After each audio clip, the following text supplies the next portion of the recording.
Please help spread the message of frequency-specific microcurrent by clicking on the like button. You can subscribe to us on YouTube or any podcast app.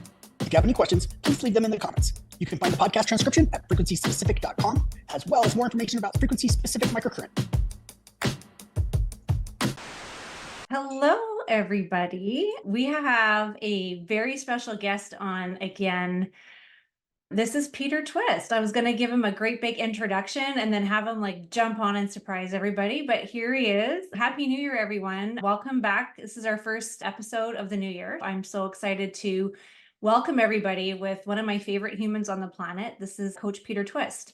A few months ago, a year ago, I'm trying to think when the last time we had Peter Twist on, but Carol was in Cozumel, and so she's enjoying her time at the ocean, and we are enjoying our time together to speak about all things FSM. And I figured having Coach Peter Twist on today would be such an amazing adjunct to what I was hoping to talk about. And it's funny how organically this happened. We were going back and forth about what we wanted to talk about, and it was really funny because Peter Twist has some amazing educational pieces that I'd like to dive into, because at the FSM sports course that I teach, I think that a lot of you practitioners that are listening, a lot of you ask me questions like, where can I go to get more education on this or that? And I always refer to Peter Twist stuff, because whether it's about movement or just learning about fascial systems, there's so many things that are changing with exercise science that I always refer back to my dear friend about. So today we're going to be unpacking a few things. One of my favorite things that I get to do as a therapist is corrective exercise. So after I'm using FSM and I'm doing all my myofascial work, it is important, it is crucial, it is pivotal to get these bodies aware of where they are in space again. And what we do with FSM creates so much change with the tissue health, that when we're asking the body to move again, sometimes it takes a little bit of time for our central nervous systems to realize that now the shoulder has 30 degrees more range of motion, or the knee has an extra 10 degrees. So with that comes a lot of responsibility to learn how to do strength, how to do length, and how to do proprioception, which is balance training. So hopefully you can unmute yourself there, Pete. I see that you are muted. Maybe you can unmute yourself, or I can unmute you somehow. Better muted. You guys are in trouble. Now I have a voice. You weren't just supposed to stand there and look pretty. Welcome back. Happy New Year. Thank you So much for coming. I know this was a last minute scramble, but sometimes it just works out the way it's supposed to. Yeah, easy to do here. It's always a pleasure and honor in friendship and as a respected peer to join you. I believe in all the good work and impact you're doing there. I like to say there's 8 billion people in the world. I can learn something from everyone. Everyone knows how to do something and I don't. But in these specific areas we're talking about, for me, it's easy to jump on with 5 minutes notice even, and we can just organically talk. So I'm passionate about these type of areas we're going to get into.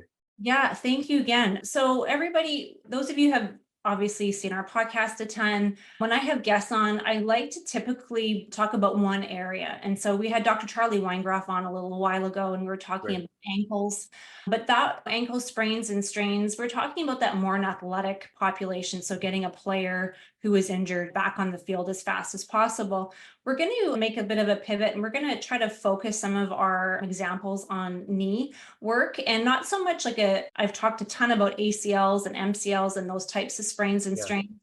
But if we can dial it in on just a degeneration topic, I think that would just help so many of the clinicians that are listening to this podcast and a lot of the patients that end up listening to our podcast, because we all have knees that are aging. And some of us have knees that are aging faster than others due to the activities that we had when we were younger. And a lot of us, like myself, who are trying to stay as active as possible.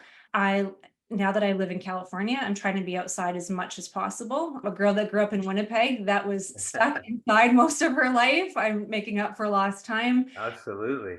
Yeah, so I want to keep my knees as happy as possible, and that includes training for half marathons and all of that. So we're going to be talking a little bit about knees. We're going to be talking about, like I said, Peter Twist's educational series that he has that is amazing. And then we're going to talk a little bit about proprioception. And throughout all of it, I thought we could tag team some things. So I'll bring it back to a little bit of FSM frequencies and the numbers that we use for some of the things. And then we can talk about how we just can collaborate and work together and give as many people as many options to keep themselves moving as best as possible. Fantastic. I'm all in.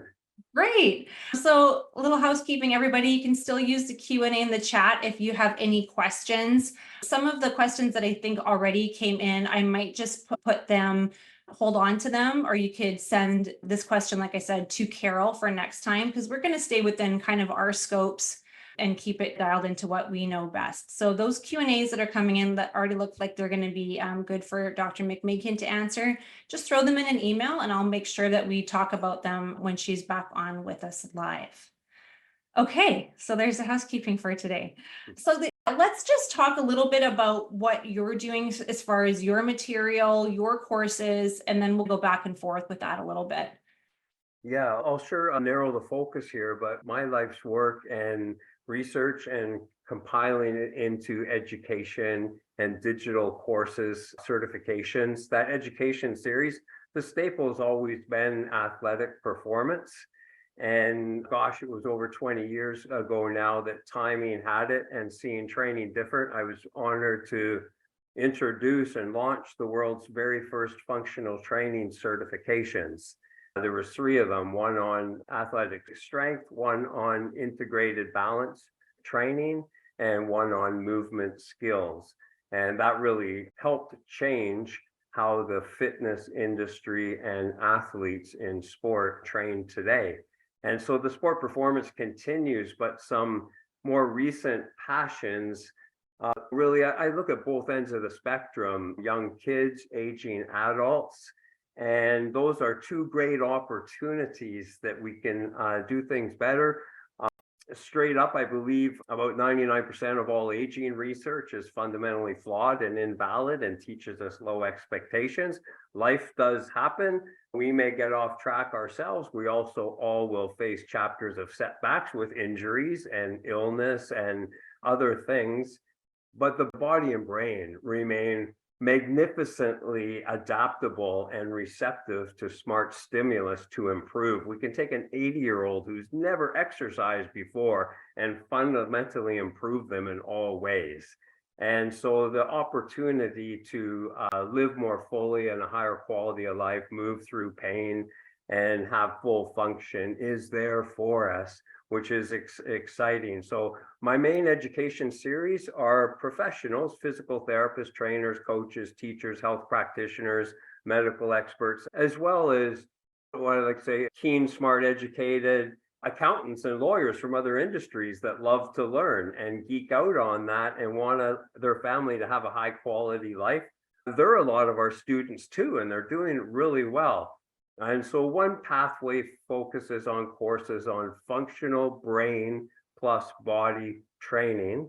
And that's training that builds muscle that we want for appearance, but it's all muscle for movement skill in life. And every rep of every exercise stimulates, grows, improves our brain. And I don't know about anyone else, but I'll take more of that anytime I can get it, and especially with age, to keep a healthy brain. So that's an area that's really passionate. And aside that, with the brain plus body is a real high focus on mental being and mindset.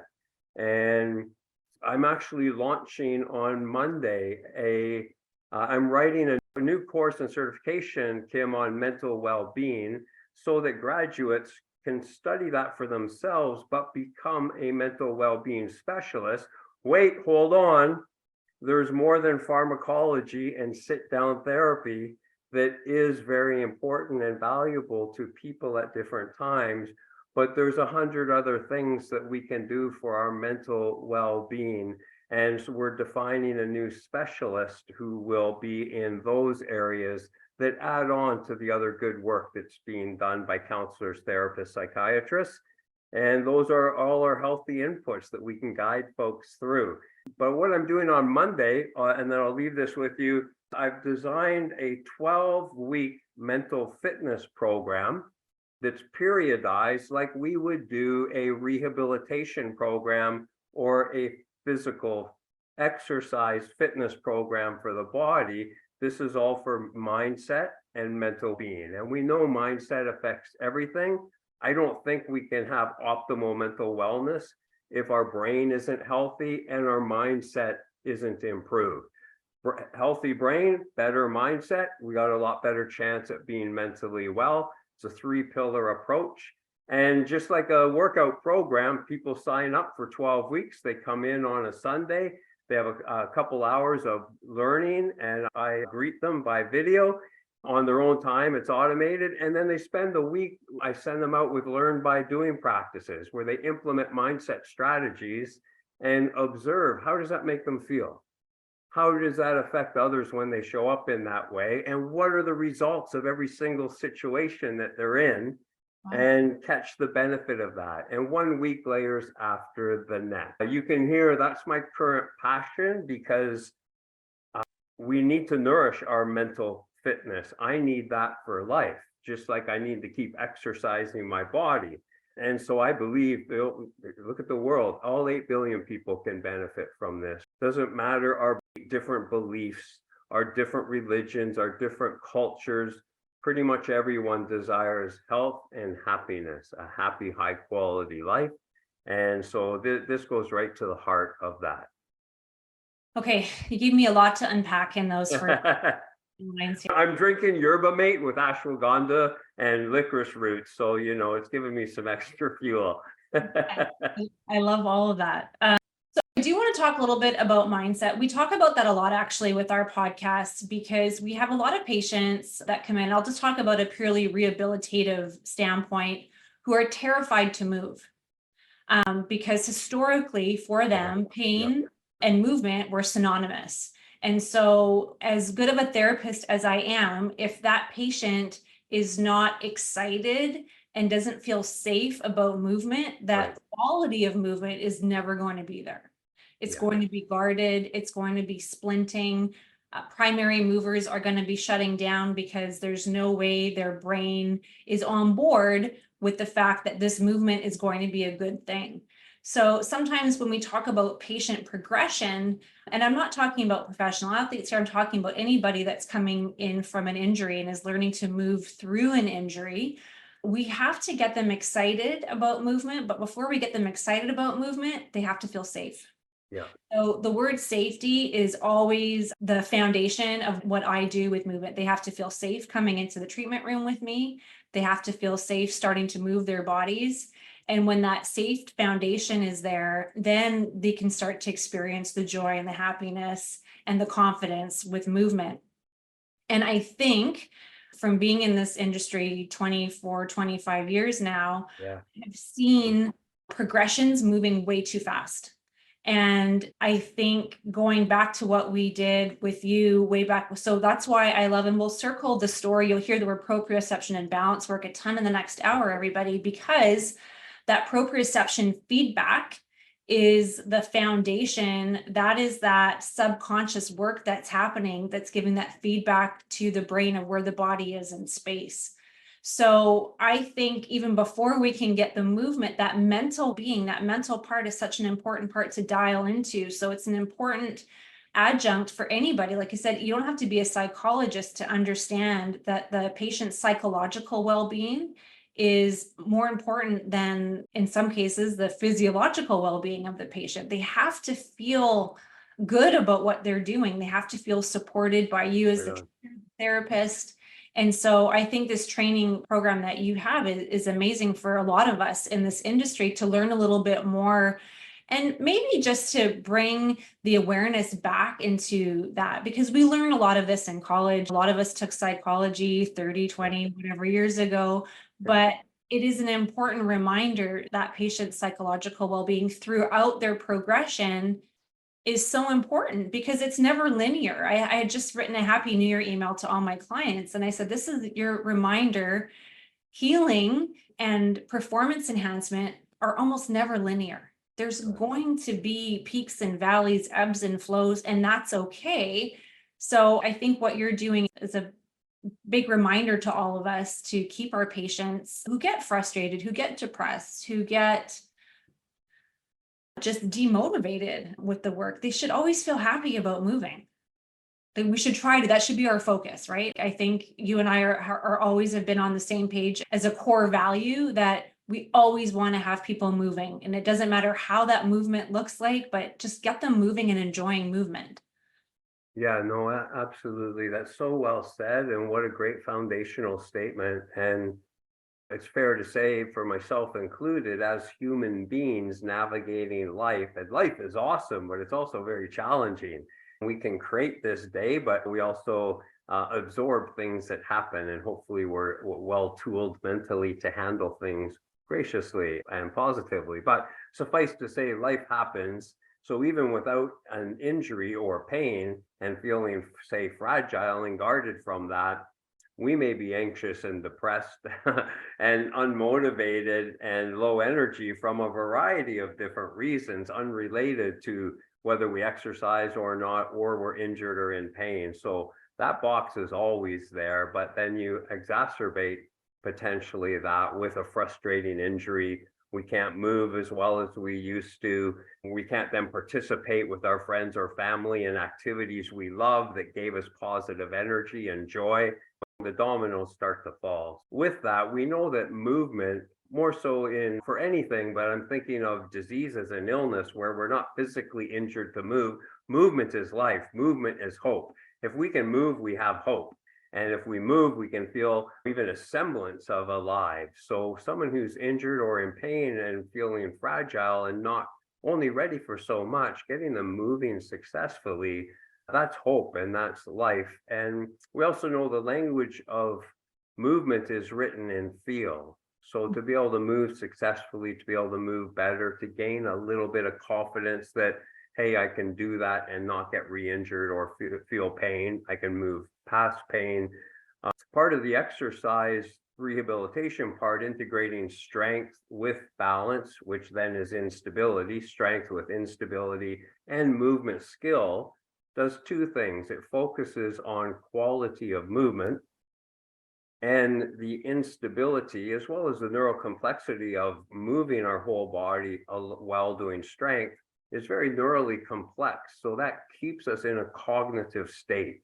So if someone's somewhat dissociated from their body, whether because they're avoiding pain or dissociating because that's been traumatic, so they have that dissociation from their physical, making exercise where not they have to be to do it well, there's no way around it. Their brain is present in that moment. They're in a cognitive state, which means most of our movement and exercise, we're in an automatic state. We don't need to think about it. We can just do it. You and I can go for a walk. We can go for a run. We can ride a bike. We don't have to think about the technical merits of that. We can talk and think and have fun and do other things, just like athletes do in sport. How can they catch a ball, run, tackle, read the play? Well, they've learned movement skills so well, they no longer have to think about that. So their brain's reading the field and the court and so on. In exercise to improve or rehabilitation to get better, it's different than performance training, pushing the envelope and the engine. We're trying to improve our skillfulness, and that requires a cognitive state. We must be there thinking about it. And that's not an esoteric Instagram mindfulness, which isn't a bad thing, but it's a simplified version where people say mind body. It's actually our brain and our neural pathways and our sensors and receptors throughout the body. How do we get them having to communicate, to link the whole body together? It's by the strength, balance, movement, keeping us very present. And that way, people can start to feel present with their body. They can feel linked from toes through to fingertips, and they can start to feel like they have some aspect of a body armor that's moving a little bit more fluidly. That's a great reset for folks. Yeah, absolutely. And you can give us a couple maybe examples later of those types of movements, because when we do progress, and it's a curse and a blessing all at the same time, because frequency specific microcurrent does enable the tissue to respond so much faster, in my opinion, than just manual therapy alone. So when we're creating so much change, it can be confusing for someone's nervous system to all of a sudden be out of pain. Someone who's been in pain for years upon years, for that pain to just go away. You can see them, and I'll use a shoulder for an example, just because you can see me. you'll see where they used to stop maybe at 45 degrees. And now I know that shoulder can go further, and they're looking and they're confused because they have the absence of pain. So when we all of a sudden increase extra range of motion with the absence of pain, it is equally, if not more, confusing for their nervous system to be able to strength and to load and to do any kind of active range of motion through that. So I'm a bit of a slow cooker. Like I said, as I've progressed in my career, that people, like I said, healing is never linear, progressions are not linear.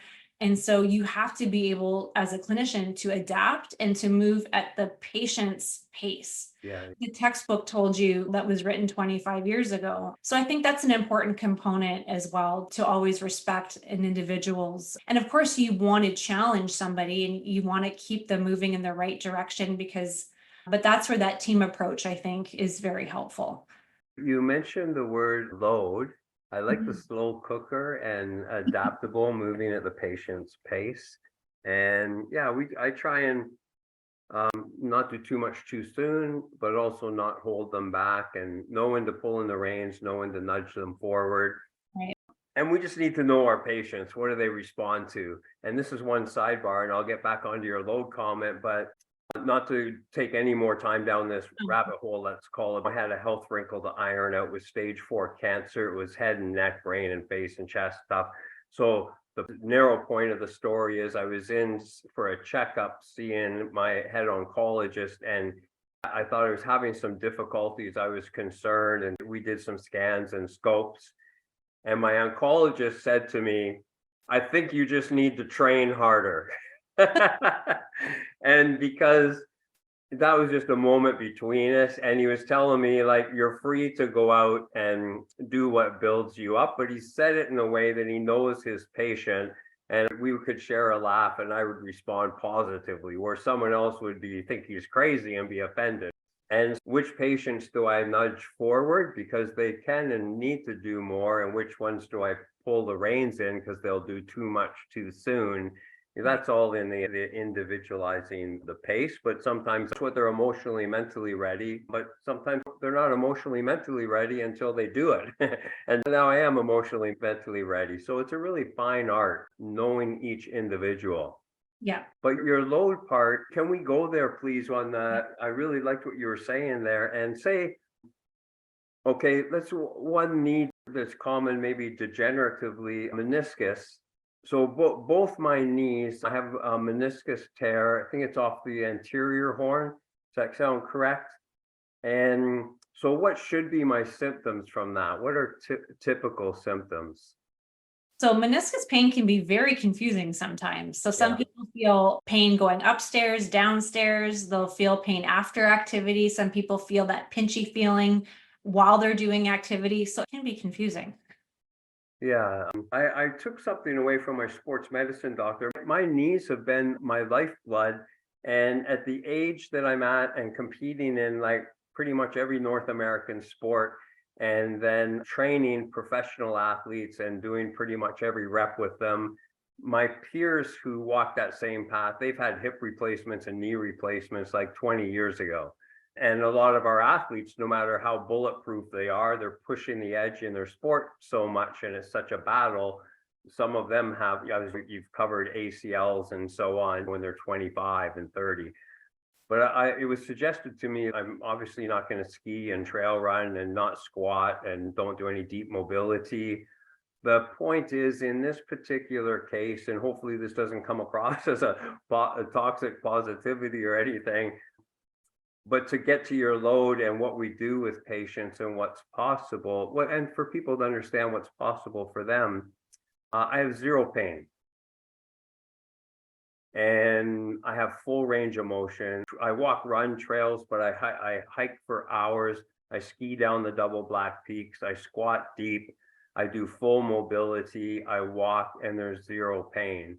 Now that'll catch up to me eventually, and when it does, my sports med doctor said there's two things he looks at, of course, is our scans and our reports, and the reports would suggest I should go in for surgery. But more than that, he looks at how does the patient present. And I'm able to present this way, I think, because of four things, and this is how I help with degeneration and arthritis and pain, get clients moving, or when they're feeling guarded or fragile, we're slow cooking a way forward. Number one, focus on quality of movement. But there's four things. One is load management. And that's my blessing in that I really focus. Part of that is deceleration and absorbing softly. And most fitness exercise I look at and how it's being done, even though there's some good things going and well-intentioned, even the instructors, they're abusing their joints more than they're helping their muscle and fascia and brain. And so all of my movement, no matter what I've done, but how I move now, has a very low orthopedic cost. And I know the timing and the technique and where to shift my center of mass, where to shift my hips, when and how and at what pace to load my legs, each step, so that my muscles take more of the challenge and being very kind on my joints. That was before my meniscus tear, and it's now. And my muscles then, as they become the shock absorber and they become the knee brace, and they produce the muscle stiffness when I need it, the reactivity, the eccentric deceleration. And so I'm getting along fine without my meniscus functioning, and I'm not feeling pain. But the other two things are movement skill I mentioned and sequencing. How are we sequencing moving? And that would be expressed. Who sequences movement? A dancer sequences movement really nicely. Athletes do similarly in their venues. Don't put them on a dance floor usually though. But the sequence uses the muscles firing in the right order in a positive concentric as well as negative eccentric. And that's an efficiency, but it's also a kindness on our skeletal system. And then of course, the fifth is more fascia training so that it can come to the rescue for us and it can get an awful lot done for us. Again, you've given me a lot to unpack here. So we're going to go back to our knee example for a little bit in arthritis. So for FSM numbers here and people that are speaking, we always say that in FSM land, we can't put tissue back, that's gone. What was that line, sorry? We can't put tissue back, that's gone. So any kind of degeneration, Yeah, FSM is wording. we can't grow cartilage, we can't grow more synovial fluid. So I think a lot of the folks that I teach, oh, arthritis, oh, we can't help, next. And that is simply not true. While maybe we can't grow new cartilage for people, we can definitely help the structures that you were just talking about, the surrounding musculature. To go back and go on a tangent for a second, when we had Dr. Charlie Weingroff on, he had talked very similarly to what you were just talking about, these almost three bubbles that he always, and rings that he sees patients as. You see the diagnostics in one bubble or one ring, your x-rays, your imaging, and then you have the patient presentation in the other ring. And sometimes the two rings match up totally. You've got a complete tear with a whole lot of pain. And sometimes you have a complete tear and a lot of function and zero pain. And so your program and your rehab has to be somewhere in the middle of those two. And again, going back to FSM, when we take a patient out of pain very quickly, sometimes they'll say, oh, is the pain going to come back? And I said, yes, it'll probably come back and you might mind it more. And they're like, what do you mean by that? It's like, well, because you had the absence of it. Right. When you have chronic pain for so long, you unfortunately get used to it. And then it goes away and then it comes back and you're just like, oh my God, it's excruciating. It's like, it's not, it's actually probably less than it was, but you mind it more. So I really like what you were using your own example with your knee. And I had a very similar thing. I went in for a back x-ray and the chiropractor was like, oh my God, you've got no disc. Look at that, it's gone. And I said, someone who runs as much as I do, and at my age, I don't think that's really crazy. And I don't have any back pain.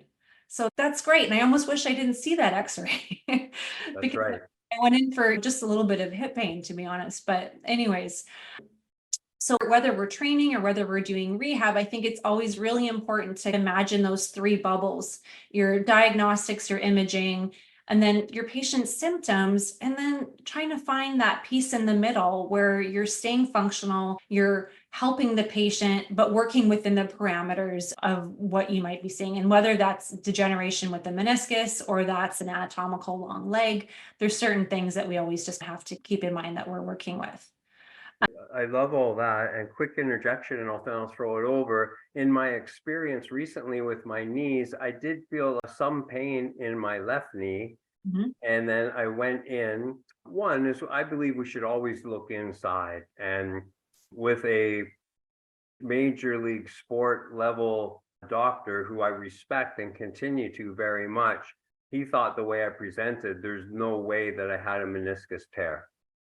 And I went and got the scans done privately and came back to see him. And he sure gave me a lot of time then. And I was very respectful and appreciative. You can't determine what's happening inside the body without looking 100% accurate all the time.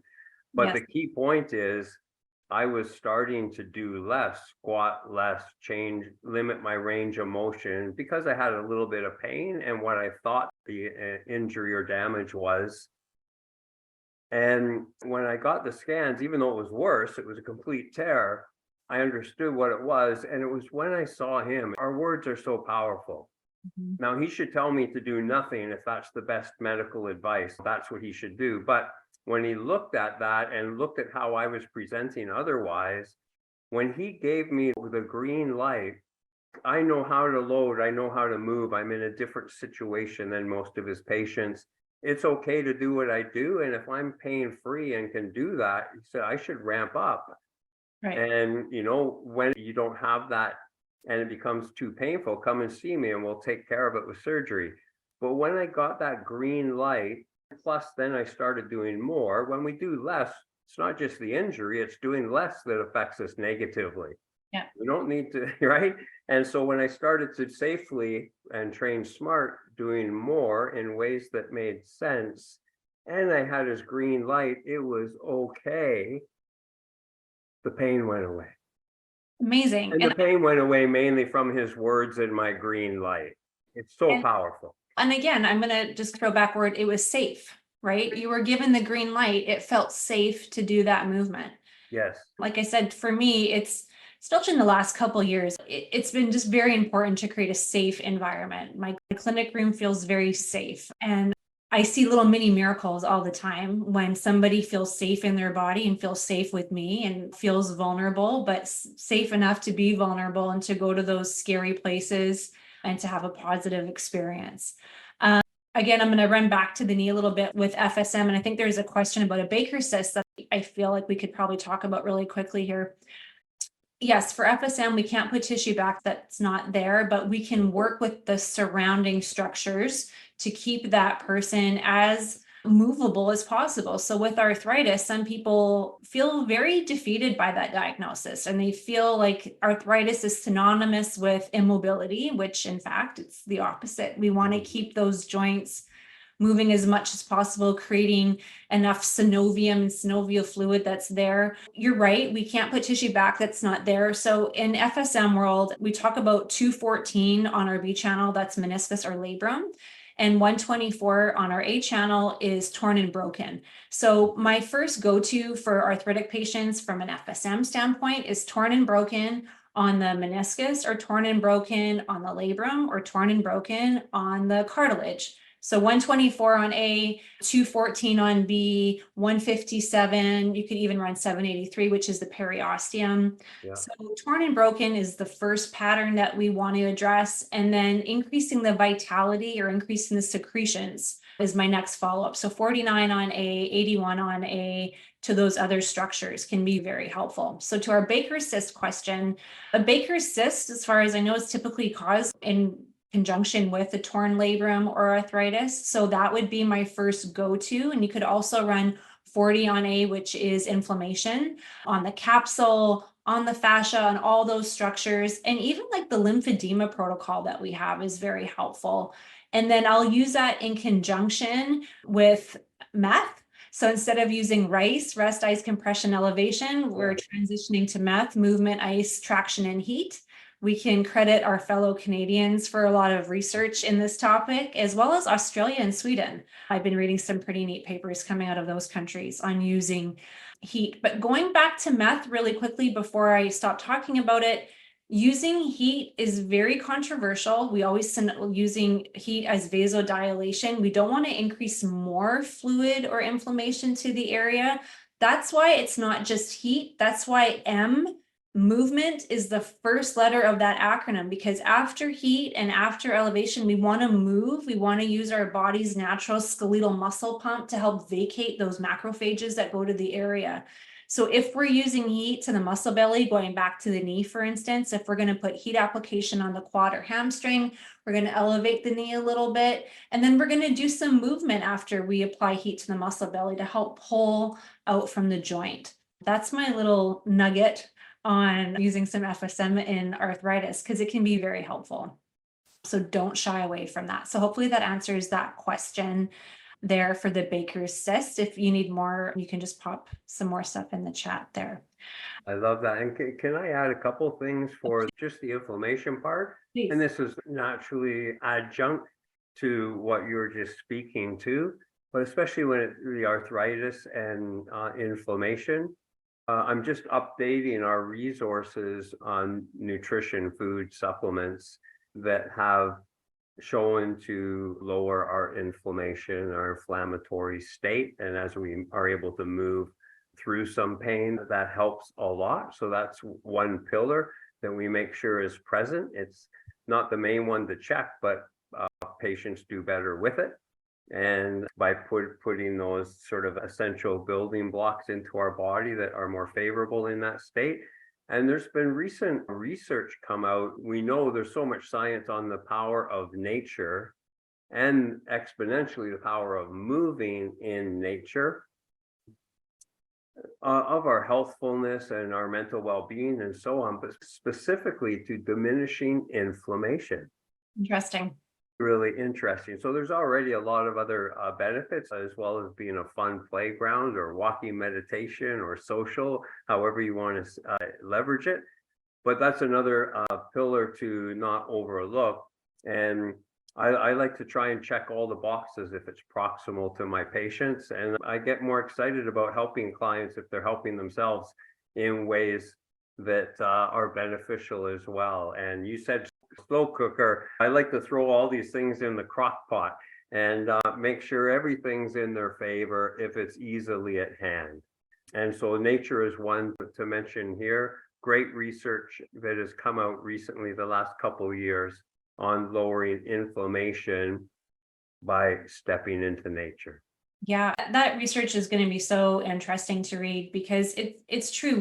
I think we all feel so good outside. And I know my FSM geeks that are listening, we use something called Schumann resonance a lot with FSM. And I'm going to butcher the whole explanation on this, but there's a little documentary that's out, and I believe it's called Resonance of Being by James Russell. And it talks about the Earth's magnetic pull and the frequencies of the Earth. And I think it seemed to be very similar to some of the first microcurrent devices that were out back in the 50s or 60s. Someone's going to jump in and correct me right away, I'm sure.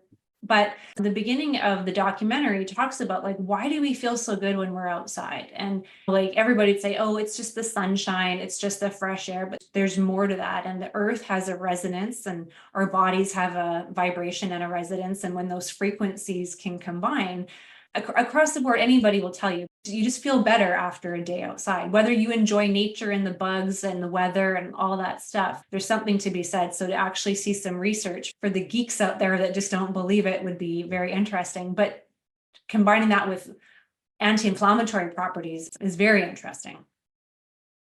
Yeah, there's therapeutic frequency therapy. Yep. That's well structured, but there's a type of frequency, say, in the forest. Yes. That's very valid and scientifically measured, and we can receive that as well. Totally. Oh, that's so interesting. I love that. I'm going to jump to the Q&A really quick, because they're talking about what I was talking about. So what do I recommend for frequencies?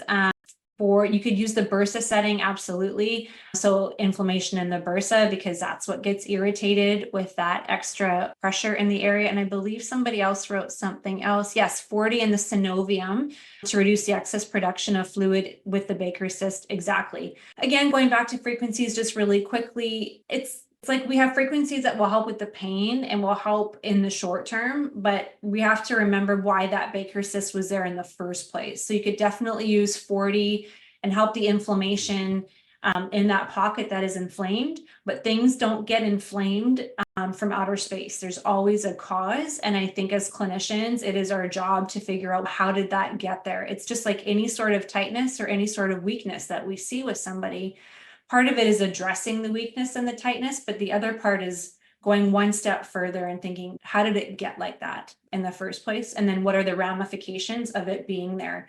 So going back to that Baker cyst and the degenerative changes that could be in the meniscus or the joint surface, is the knee is like the crazy middle sister. So how is it affecting the ankle, and how is it affecting the big sister hip? So we're looking at things locally and we're addressing it to our patient. I see you, I understand your pain. However, I see this could be happening from an instability or an imbalance in your hip, and you move up and down the chain accordingly. So I think that was what was always so pivotal about what you've been doing, is you've never been myopic in your approach to anything as far as balance, strength training, speed. It's always the body as a whole and how that body moves more efficiently. So you've been before your time for a long time there. Before my time for a long time. Yeah. Thank you. Certainly in that paradigm or philosophy, how we see the body, nothing works alone in the body. There's probably no, unless we're like sprinting full out, racing, running, and run into a brick wall or something, there's not many examples of an isolated injury. We'll probably get set up to that from compensatory progression and so on, but nothing acts alone. Everything's connected.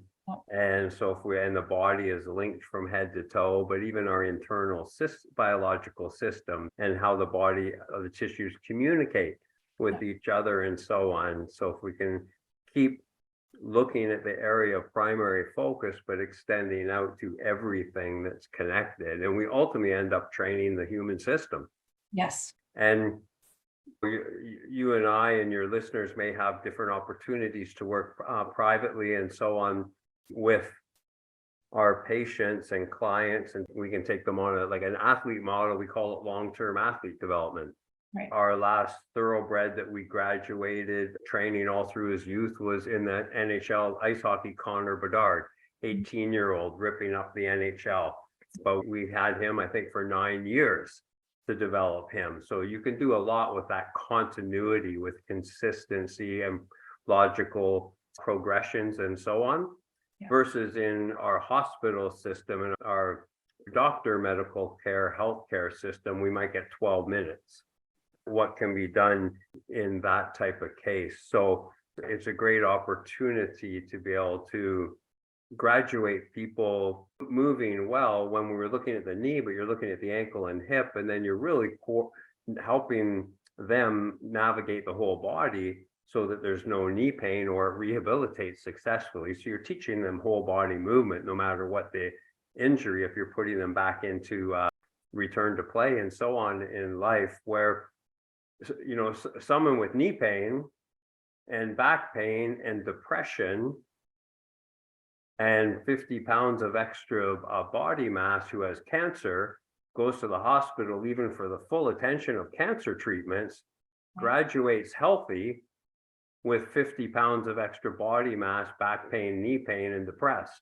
Right. And so our healthcare system does not graduate healthy patients, let alone those that can move. They deal with that one specific issue, thankfully, but it's very incomplete. But here we can look at perhaps a more complete model and try and guide clients and patients in that way. Yeah, that's so true. So many times those of us in private practice or have cash-based practices are, again, we're blessed and we're cursed because we get to work with patients, like you said, who have gone through models of, nothing drives me more crazy than a patient that has shoulder pain and they went to PT and they rehabbed their shoulder, but they still have a dysfunctional scapula. And the scapula was most likely what caused the issue with the glenohumeral joint, because if that scapula thoracic junction doesn't move, well, the glenohumeral junction doesn't move. But I need a whole other podcast to decompress about that one. I want to go back a little bit to your educational series, because A lot of us were heavy on the biomechanical model with levers and fulcrums, and I do still assess with levers and fulcrums, but now we have a fascial system that we have to think about. And not that we have to think about, but learning more about fascial integration, and not just, we had John Sharkey on not too long ago, and he's a beautiful mind from Ireland. He talks about biotensegrity a lot. So learning about the fascia system as a tensile property was one thing to add on in my tool belt, but then learning from you about strength and the connections with fascia is a whole other mind-blowing event. And you can give me a statistic on it, but like the muscle brain connection travels at what, 175 miles per hour, and Right, yeah, fascia brain is like 700 and something. 700's right on the mark. Geez, so you see, I'm still such a good student. I love learning so much. But that statistic in itself, I'm going to send you a sticker with a star that you can put on your manual. I love being the best in my class. So I'd appreciate that. But that statistic in itself is just a bit of a mind-blowing concept for us, because fascia was something that I was happy to just cut away in with my gross anatomy labs. And now I'm like, why did I cut it? Like they're Right. You know what I mean? Can you just talk a little bit about that course and a little bit how we're thinking about fascia now too, as not just a piece of connective tissue? Yeah, absolutely. No, I go back long enough ago from university undergrad, where the anatomy labs with cadaver studies, the lab assistant and professor literally did just remove the fascia as an uninteresting inert tissue so that we could look at the muscle insertions and origins and so on. Right. And you mentioned levers and so on. It still is that I believe training and movement is the optimization of physics. Yep. And actually movement, quality movement is the optimization of physics. Training to improve is disadvantaging our client using physics to impose challenges. It's a different model than, I'm 100% positive with CrossFit and everything, but I use that example where it's more of a sport. If I'm going to do max reps, max speed for something, now I'm improving how I perform. Like it's performance. Yeah. It's performance. I'm performing my sport. Where improvement, if we're in an improvement and a learning and growth and get better mode, I wouldn't be able to do more than 10 or 15 reps of anything, because I'm disadvantaging myself so that my brain and fascia and muscle are maximally overloaded, stimulated to think and relearn and grow. And again, that goes into that cognitive state, but it's still the manipulation of physics to challenge our client or to optimize their movement and teach them to move well. Our fascia comes in really, when you mentioned that for everyone on here, that fascia communicates with our brain and muscle at 700 miles per hour. So folks make sure they understand that's sharing information. So maybe in our muscle system, we have millions of sensors, receptors. The surface of our hands, the bottom of our feet are naturally flooded with sensors and receptors that collect information and send it up chain to the brain so that it can put all that data together and calculate what the next microsecond of whole body action should be. So we receive the information by neural pathways through afferent pathways, make the computation, deliver the information, the commands to our muscles through efferent pathways so we can act cohesively. Every muscle has 8 functions that it needs to be able to do. It needs to be able to shorten and lengthen and stabilize, get stiff. It needs to be able to react quickly, etc. And so each muscle needs to be able to act in a different way depending on what situation we're in. So there's lots of variables that we can train to keep improvement there. But then fascia communicates similarly along the neural pathways, bringing information from all parts of the body to the brain, back to the muscles to command movement, as well as supporting that movement. 700 miles per hour, sharing critical information about the body's challenges in moving in space and what's happening to it. It sounds important, doesn't it? Sounds crucial. And if it was important, it might be 7 miles per hour. Like we'll just get around to it soon. but 700 miles per hour, there's no function in the body that's just there without consequence. It's there with important purpose. If it's a function in the body, if it's an attribute of the body, part of our operating system, our software, it's highly important. And then we need to figure out, what does that integrate with? What does that communicate with? How do we reverse engineer from how the brain, fascia, and muscle and joints communicate? Why do they communicate? When do they communicate? What do they communicate? And then we can reverse engineer back to what are the physical guidelines and principles of how we physically train someone to stimulate those communication pathways, which will then instruct our tissue to perform better, to grow, but to move more skillfully and cohesively and play the right role at the right time. So a lot of fitness training is approaching things, there's still benefits, but from the wrong order. We're just looking at the meat of the muscle and the engine of the body, and let's build those up. But I think if folks start to think less, when we're talking a movement, whether we're rehabbing someone early, mid, or late, or return to play, I always suggest to people, whether they're physically, structurally injured and they're going to see a physical therapist, or it's an illness and a medical doctor. It's amazing what a lot of people will do when they're behind the eight ball and set back and in trouble and injured or ill. And then so when they start to hopefully have a good patient who will do all the right things in their favor, naturally they go from a devastated, fragile, injured state back to a return to play, return to life, return to full, pain-free, full function, or at least where they were. All of the things they do to raise them back up to there and progress, if they just keep going, they'll become their best ever. Just don't stop that. Just keep doing what you're doing. Yeah. And you'll get to a higher level. And in that thought, when we start in that we're training more, if we think less about fitness and more about movement skill, about balance and integrating that with strength, and more focus on communication. How is the fascia, muscle, brain, joints communicating, why, when, and they'll take care of the tissue in the body and the biomechanics of movement. But if we reverse the order of what we're paying attention to and what we're programming for, we'll get really nice outcomes. What a great sort of concluding statement. This was probably the fastest hour I've ever spent. I don't usually make it to an hour. I usually get kicked off way before now. This is great. I have a couple things, but before I go off on a little bit, all the courses that we're talking about, is twisteducation.ca still the best place for folks to check out what you're doing right now?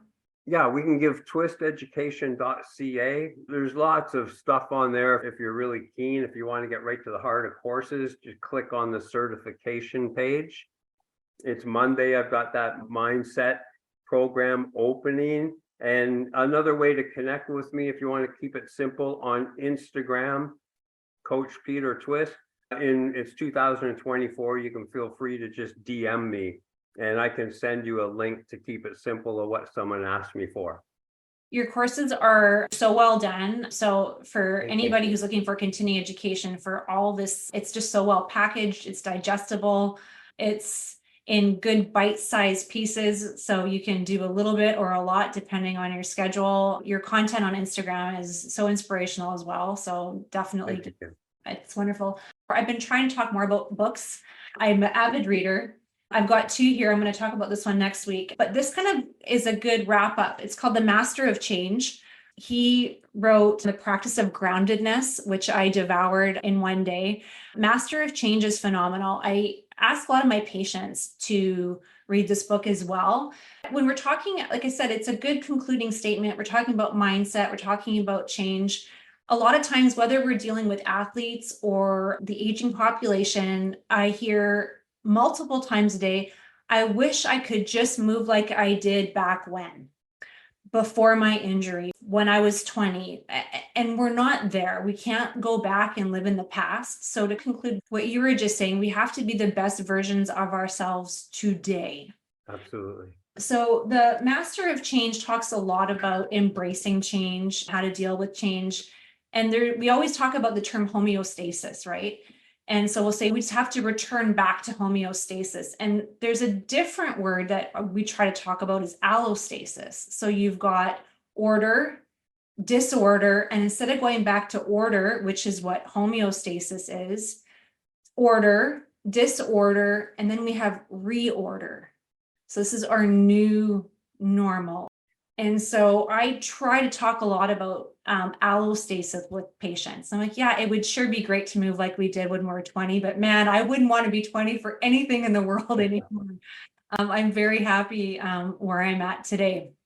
So I think that's an important concept when we're talking about moving and rehabbing is this is our body today, and let's embrace it and do the best that we can with it.